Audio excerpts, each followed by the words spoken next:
This is a service bay that contains the power hookup. This is the motorhome plug. This motorhome needs to be plugged into something to be able to have power, even if that something is the motorhome generator.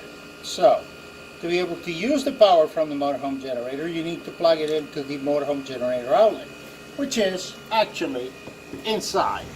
It's that hole right in there. So, to be able to use the generator, you need to be plugged in there. Now, if you don't want to use the generator and you're in a campground, you're just going to take this plug out of the generator plug. You're going to grab that plug and you're going to plug into a campground outlet. And now you have power from somewhere else. Let's say that you do not have a campground outlet and you're at your house. You can do that.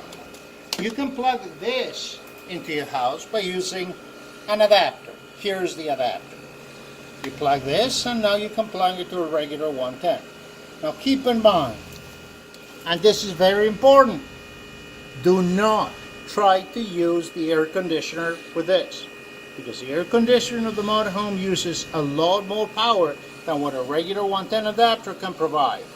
It's a 15,000 BTU air conditioner, and the motorhome entirely will be consuming over 20 amps. The 15 amp outlet will not be able to provide.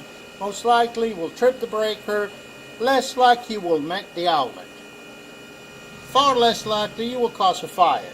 So, do not plug this and use the air conditioner.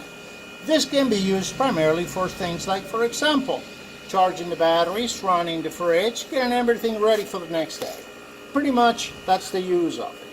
Otherwise, you want to be plugged in into a 30 amp service, like we have in this particular case. Now, the second air conditioner comes from this other plug that is on a different bay.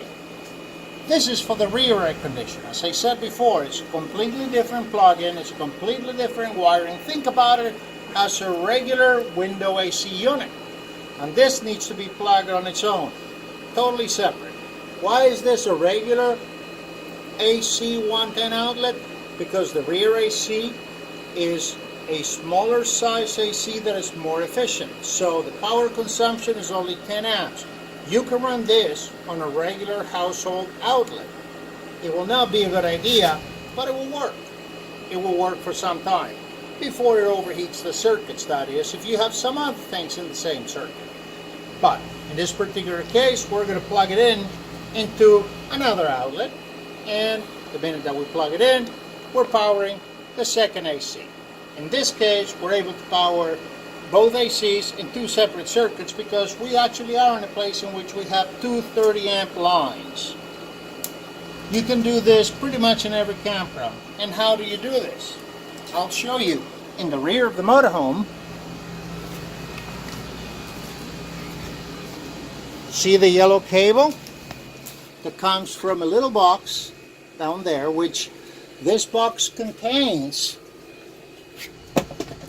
the breaker for the rear AC, and also an instruction sheet that is actually glued to the door that explains you every step of the way on how to be able to plug in into every possible situation in every possible campground.